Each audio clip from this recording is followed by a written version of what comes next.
Welcome back to Hawkeye with me, Dave O'Hara. Here we are, week 2 in our 6th-year kickoff. Normally, you and I do this, or have in years past, at the Fellow Room at Carver Hawkeye Arena or around Carver Hawkeye Arena. But with this week being as it is, we got to do it via Zoom. So I'll take and bring Gary Dolphin to the fans whatever way I can. So, Dolph, let's get to it with football. An interesting opening last week. I'm not complaining. Hey, 34-7 victory. And, you know, people like, oh, they should have blown out Albany by more. You know, Mark Gronowski showed some nerves and a little shaky. Dolph, I don't know where other people come from, but a win is a win is a win for me. Would I have liked it to be quote unquote prettier?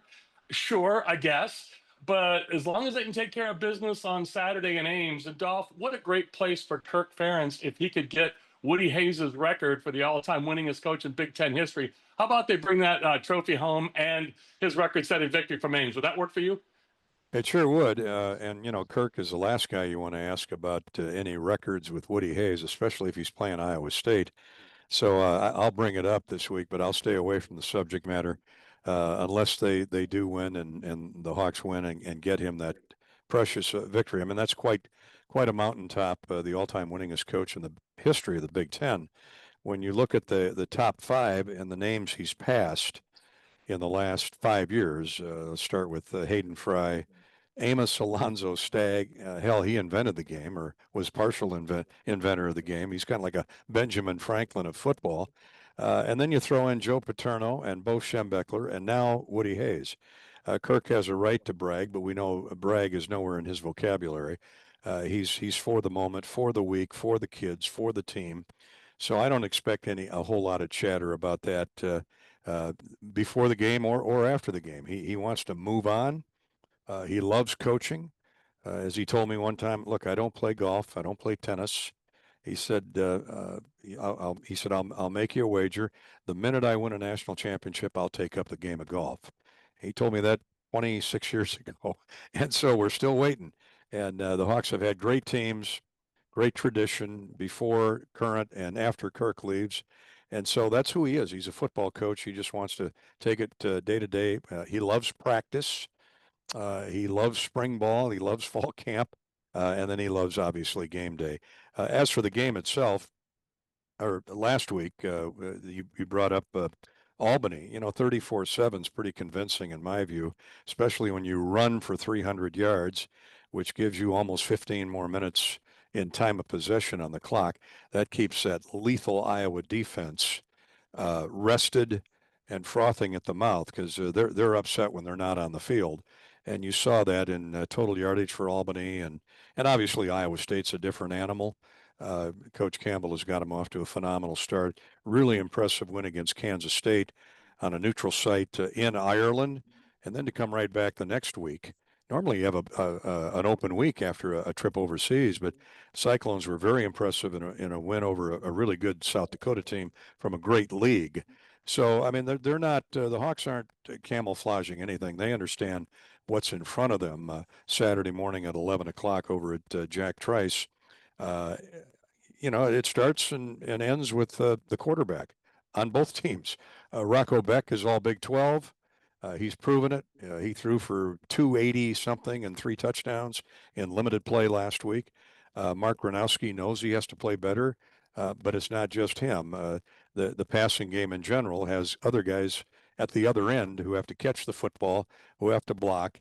And but Tim Lester, I can tell you, that's what I think 6 or 7 times now. His offense, which everybody thinks is nothing but pass, has rushed for over 200 yards. So the running game feeds into the passing game, and I think we'll see more of that on Saturday. You know, Dolph, it's so fascinating when you talk about Kirk downplaying, Kirk Ferentz downplaying the all-time victory list. It's almost a fun game to listen to and to watch with you and him, because it's almost like, from Gary Dolphin's perspective, yeah, I'm going to go ahead and mention this to KF just to see how quickly he swats it down and defers and says, hey, it's about winning. And so I see you smiling with me. That's fun to watch, and no more of a humble man than Kirk Ferentz. And it's just fun to watch him and his players, the way they celebrate and how emotional Coach Ferentz gets in the locker room. So obviously that's a big deal. But Dolph, as we move on and talk briefly a few more minutes about the Hawkeye football game, and we're going to bring you back for another segment to talk some Hawkeye men's basketball, because the last time you and I had talked last year, Ben McCollum hadn't been brought in yet. Fran McCaffery was still head coach, and we had another notable happening today, unfortunately, that I want you to bring up. But we'll save that for the next segment. But closing out with football, people want to talk about Mark Gronowski, and that's great. But we've got to look at the Hawkeye defense this week, and we got to pay some attention and some props to Iowa State. As you mentioned, I thought they would have had a week off. Usually, when you make an international trip like that, as you mentioned, you have a week off, but Hawkeye defense has to focus on a lot of things, but primarily, Dolph, keeping Rocco Becht inside the pocket. Once he gets outside the tackles and is on the move, can either tuck it and run or throw on the run. That is a dangerous, dangerous offense. So the Hawks got to be on their guard for that, obviously. Yeah, you could say that almost about every Iowa State quarterback that we've seen, Dave, over the years. Brock Purdy, but they've always had a mobile quarterback. That's the kind of offense Coach Campbell likes to run. Get those big 6'5" receivers out in the short flat or running the seam or downfield, and let the quarterback make a decision. And so with Rocco Becht, it's pretty apparent. I mean, they didn't get to the Big 12 championship game because they got lucky. Because they got there because they're very good at quarterback, and Becht has gotten more mature, stronger, bigger, and more savvy with every starting game. Every season he's been in Ames, and so he's at the top of the chart in the Big 12 in terms of quality quarterbacks. Gronowski is a similar type quarterback. He's big, he's tough. Probably ran a little bit too much last week. He was cramping up and took some shots, but he can get out on the wing and take a look downfield, or he can tuck and run too. So which defense keeps the quarterback in the pocket, no question, is critical to Saturday's success. Yeah, absolutely. So, Dolph, we'll close on this. Special teams. Of course, we always want to talk about Reese Dakin, Hawkeye punter. Punting is winning, and that long tradition, but also then kicking with Drew Stevens. But on the Cyclone sideline, and we can remember last year when Kyle Conrarty, a Dubuque area kid from your neck of the woods in eastern Iowa, you're from Cascade. Of course, he's a Dubuque senior kid, but hits a 63-yard bomb last week at going into halftime for the Cyclones. So if this comes down to a field goal, both sides seem to be well set to kick a game-winning field goal if it comes down to that, Dolph. Well, Stevens, in that 55-yarder last week was a career long for him. And, just look at the Nebraska series and what Stevens has meant to that series. I think he has 2 game-winning kicks against the Huskers. But, that's what you want in your kicker. The guy that tightens the belt, goes out there, has no fear. If kickers were worried about if they start playing the mental game, then they're not going to be successful. And then Conrarty, you obviously have a kid with a tremendously strong leg. And to boot 163 yards, that's impressive. Pat Anger feels that Stevens' kick last week would have gone 60, 65 yards if necessary. So there you go. In 8 of the last 10, I think, games between these two, Iowa State, have been by 1 score or less. So if it comes down to a kick, you could put your money on either kicker and be pretty safe. You darn right. Dolph, if you will, we'll take a quick break. We'll come back. We'll talk some Hawkeye men's basketball with you. Folks, there he is, longtime legendary, the voice of Iowa Hawkeye football and men's basketball. 28 years now. My, how time flies and what fun it has been. Gary Dolphin is kind enough to join us. I'm Dave O'Hara with Hawkeye. We'll be back with more in just a few moments. Hawkeye is brought to you by Better Edge, your ultimate social betting marketplace. With no VIG, you're bound to win more on every bet on Better Edge. Founded by Hawkeye alum James Siles and proud Iowan Greg Kajewski, Better Edge delivers an unmatched betting experience. Plus, what's not to love when they're committed to supporting charities and children's hospitals near you? Join the action now. Sign up at betteredge.com/Hawkeye and get $10 to start winning more today. Better Edge, where your social betting means your bets go further and you win more. Welcome back to Hawkeye with me, Dave O'Hara. Pleased as always to have this guy join us when he can. Gary Dolphin, longtime legendary voice of the Iowa Hawkeyes for football and men's basketball, 28 years now. So, Dolph, last time you and I talked last fall, Ben McCollum hadn't been hired yet. Fran McCaffery was still in place for Hawkeye men's basketball. But, Dolph, I've had a lot of former Hawkeye players on, and the one thing I've noticed with Ben McCollum is that he's kept that tradition of relationship and talking to former players and keeping the tradition going. And, the appreciation for Fran McCaffery, I know nobody better than you knows that. No slight to anybody before Fran, but that basketball program was not in good shape when Fran got here. So after 15 years, the national prominence and the appreciation for Fran, and good for him that he's back at his alma mater at UPenn, at University of Pennsylvania, back in the Philly area. But the two words that jump out to me, and I've had this conversation with Matt Gatens, and I know you have too as well, Dolph, for Fran McCaffery's era, moving into Ben McCollum, is player development. And man, you got to admit, Fran had gotten that done big time in his staff. Oh, no doubt. I mean, it's amazing. 15 years at any school is really an oddity in today's college basketball world. But Coach McCaffery has a proven track record.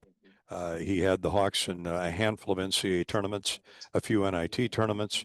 But you're right. When he first came to Iowa, the program was in tough shape.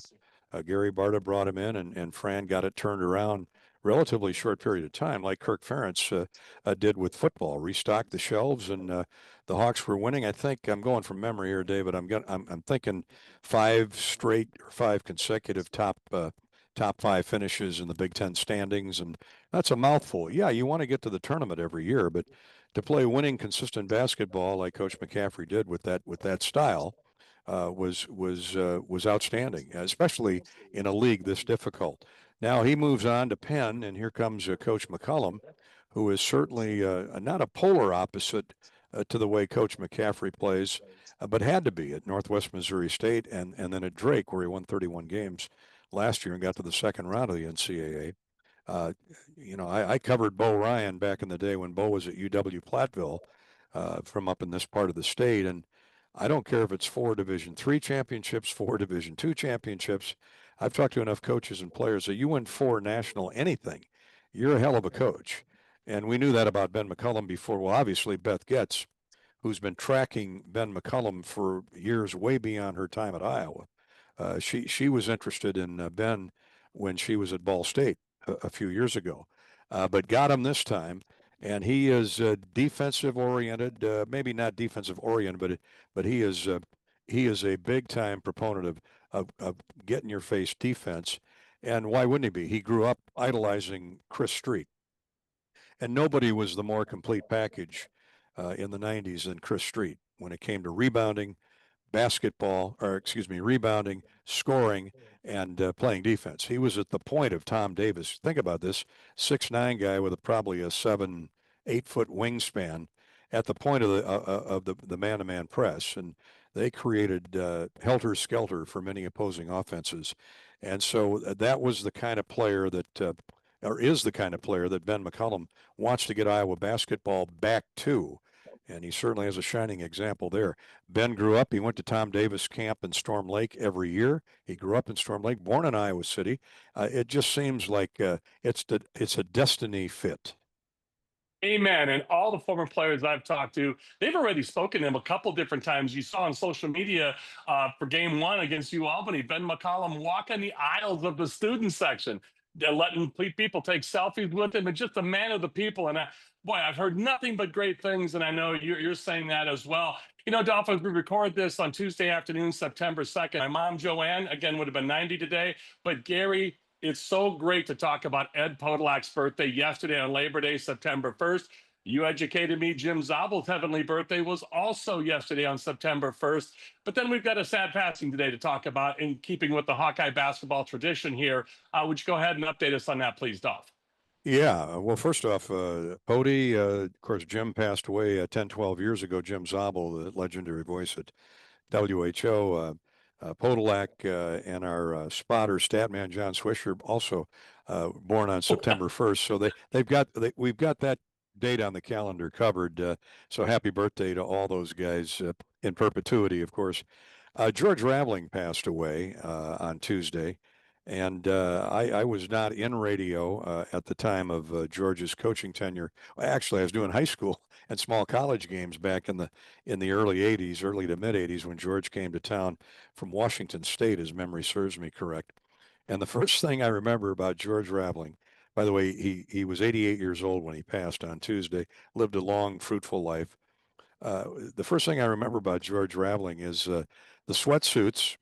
He always wore a sweatsuit to a game, and then would pick up a pizza, I think, at the Wigan Pen on the way home. That was his tradition. But the other than being an unbelievable recruiter and a Hall of Fame coach, George Raveling had the greatest sense of humor I mean, he could have been a stand-up comedian. He could have made, I think, millions as a stand-up comedian. But when I would MC a lot of iClubs and introduce George, and he had such a great feel for the crowd, and he'd know what to say. In fact, it's ironically that President Trump, has the National Guard troops out in Washington, D.C. George spent a lot of time in Washington, D.C. He was born in that neck of the woods or raised in that neck of the woods. He said, I went to an extremely difficult, tough high school. And he said, normally I don't laugh at jokes before I get to the punchline, but this is a sample of George Raveling. He said, yeah, when I was growing up, I went to a tough high school. He said, I was on the sports writing staff or on a school newspaper. He said, I'm leaving school one day, and this guy comes by and he says, sir, young man, can you tell me how to get to the bus depot? And George says, no. And the guy says, well, why not? He says, well, nobody's ever made it there. And so something to that effect. And that was the kind of guy, if he had a crowd of 2 or 3 guys or 500 people, he'd play to the crowd. That's the first. And I think, when he walked into mom and dad's living room, of course, it's a different recruiting nugget these days, but he had a knack, a shtick, as we used to say, about getting to mom. And mom usually loved George when he left, and the kid was always going to go to where mom wanted him to go. But when you think about, he was in on the ground floor recruiting Kevin Gamble, Ed Horton, Brad Lohaus, BJ, Roy, and then Dr. Tom obviously had to get him to stay there when George left for, I believe it was USC, when his time was up at Iowa. What a phenomenal run of talent. I mean, you'd be hard pressed, other than maybe the back-to-back Final Four teams in the 50s and a couple of Lute Olson's teams, to find talent that would equal that. So we miss him dearly. Oh, amen. Agree to you too. A life well lived for George Raveling. 88, passed away today on Tuesday, September 2nd. And as you mentioned, he was wearing sweatsuits on the basketball sideline for games before COVID, which is saying something. And what an impact on basketball. And like you, as you're smiling, what a sense of humor George Raveling had. Dolph, it is always great to talk to you. I know you've got other commitments this afternoon. We could talk forever. It's always great to catch up with you. Go Hawks. Gary Dolphin, there he is, folks, the legendary longtime voice of the Iowa Hawkeyes for football and men's basketball, 28 years now. Dolphin, it's always great to see you, and I look forward to catching up with you very soon. Thank you so much. Sure thing, Dave. Thanks for having me. Go Hawks. Go Hawks indeed. For Gary Dolphin, I'm Dave O'Hara. We'll be back to close out this edition of Hawkeyed with Mitch Fick, Fox 28 and CBS 2 anchor and Eye on the Hawks host of the podcast. Back with more in just a few moments. Farming comes with a lot of frustrations, but the number one conversation you don't want to have is when your local seedsman says, I'm sorry, we don't have that hybrid that you early ordered and paid for. Hi, this is Joe Mershman from Mershman Seeds. We do business a little different. We call it the Mershman Seeds no substitution or it's free guarantee. If we do not deliver the hybrid that you ordered, the substitution will be free. Contact your local Mershman Seeds dealer today and we'd be happy to increase your corn yield with our best hybrids. From Mershman Seeds, your friend in the field. Welcome back to Hawkeye with me, Dave O'Hara. Pleased to always have this guy join us. He is Mitch Fick. And again, thanks to Gary Dolphin for joining us for the first 2 segments of Legendary Voice of the Hawkeyes. I do want to remind you before I bring Mitch up that I will be with Doug Wagner and Marvin McNutt. Of course, we're doing the Hawkeye or postgame show, football. 3-hour show. It's the call-in show on WHO and WMT statewide. WHO in Des Moines, of course, Eastern Iowa, WMT. So we're doing that again for year 2 with all-time legendary, the best receiver in Hawkeye history, Marvin McNutt. Of course, Doug Wagner, the voice of Iowa at WMT in the morning show. And me, Dave O'Hara with Hawkeye. So we got you covered on the post-game, after Dolph's post-game. And then, of course, I'm going to be starting a new feature on WMT, taking the place of the legend Ron Gonder, his footsteps from the big shoe. I'm going to be doing a Tuesday and Thursday every week, a new episode on Tuesday and Thursdays, 8:40 a.m. and 5:40 p.m. called Hawkeyed Historical Highlights. Hawkeyed, obviously, with me with the Hawkeye TV show, but bringing you great stories and details and dates from Hawkeye sports history. So, Mitch, that being said, apologize for the self-promotion, but now I want to get to promoting you, our news anchor at Fox 28 and CBS 2, on the other side of the building of WMT. But love having you and your cohort OMC bring on. Of course, Mitch is the news anchor, main news anchor on Fox 28 and CBS 2, but also a sports guy at heart. Let's call it what it is. He's an Iowa alum. He's a Cedar Rapids native, Xavier to be exact. and also a sports guy back in his previous life in Michigan. So why not be host of the Eye on the Hawks podcast with our good buddy Owen Sebring and Mike Howell, their producer. Mitch, long intro, well-deserved by you. It's great to see you again. How you doing, my friend? I'm doing well. It's Cy-Hawk week. We're in September. The temperatures are dropping. It's time for college football, and love every minute of it. Yeah, amen. Like you don't have enough to do. Let's talk about Cy-Hawk week. Like I joked with you before leading into this. What's going on this week? Oh yeah, Labor Day yesterday as we record this on Tuesday afternoon, September 2nd. We'd be remiss, obviously, if we didn't take a deep dive into the Hawks with the Cyclones. So Cy-Hawk week, as you mentioned. Mitch, you were at the presser today with Coach Ferentz, but also the player availability earlier today. Give us some highlights and tidbits. I know you said you had a conversation with Mark Gronowski and a few other players, and then Kirk Ferentz gave his comments. Let's get to that, if you would, for us, please, Mitch. Yeah, not a ton of bulletin board material from the Hawks, as you might imagine. Just keeping everything close to the chest as you get ready for Matt Campbell and company over in Ames on Saturday. A lot of questions, obviously, about the passing game. You want more than 48 yards. Certainly Mark wants more than 44 yards. He was brought in to help jumpstart this passing attack. And I think anybody who watched that game, specifically the first 3 drives, saw a guy who maybe has heard for the last 8 months, you've got to be the savior to do this. And he told you after the game on Saturday and told us again on Tuesday. Yeah, he was really fired up, and maybe a little bit more so than he should have been. He said the message from Coach Ferentz and Coach Lester has been, you've made these throws a million times before. You are a Walter Payton Award winner. You were the FCS Offensive Player of the Year 2 years ago. You can do all this. You've flushed it, relax, and get back to what you do best. He said, it's a little bit of a screw it mentality, and I'm not covering up. That's the word he used. He's a big shoot and screw it guy when it comes to the language. Just not overthinking stuff and just getting back to being the player that we know he can be and what he did in Brookings, South Dakota for the Jackrabbits.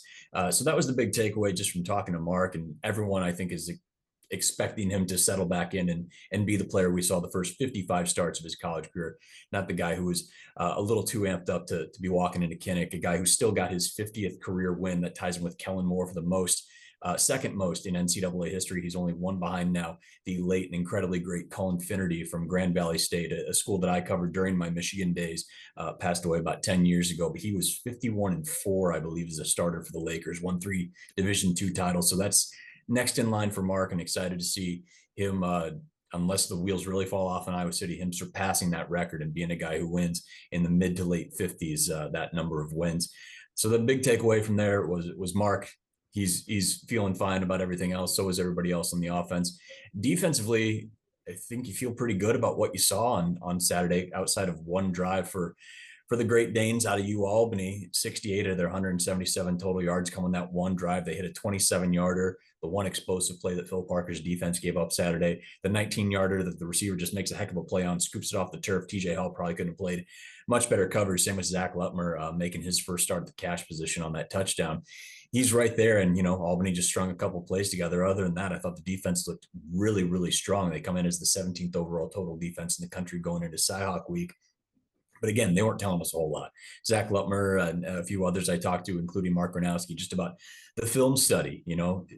You've got 8 quarters of Cyclone highlights to go through in film prep this week. That's double the amount that they've got on you over in Ames. So that was a big talking point, and something that I'm really interested to see what that film study and extra amount of film to look at can do for the Hawks in their preparations ahead of Saturday. Warren Ruggiero, the former Wake Forest offensive coordinator, who's in as a senior analyst now for the Hawkeyes this year, his job is advanced scouting.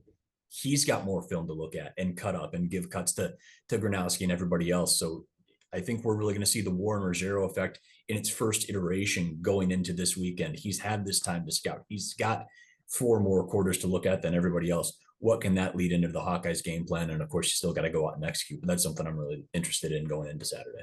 A game in Ames that's going to be decided in the trenches. I think that's kind of the feeling and has been the feeling for a couple of weeks. Excited to see what that defensive line can do in Ames, and certainly see what the offensive line, coming off a game where they averaged almost 6 yards a pop on 50 plus carries and 300 yards, what they can do against a front 7 in Ames that's got Don Moran, who's more than just a big body. That kid has really turned into a heck of a football player from Matt Campbell and John Haycock's defense. So yeah, it's going to be fun, but it's going to come down to the trenches. And again, defense and special teams. Those are the types of things that win you games like this.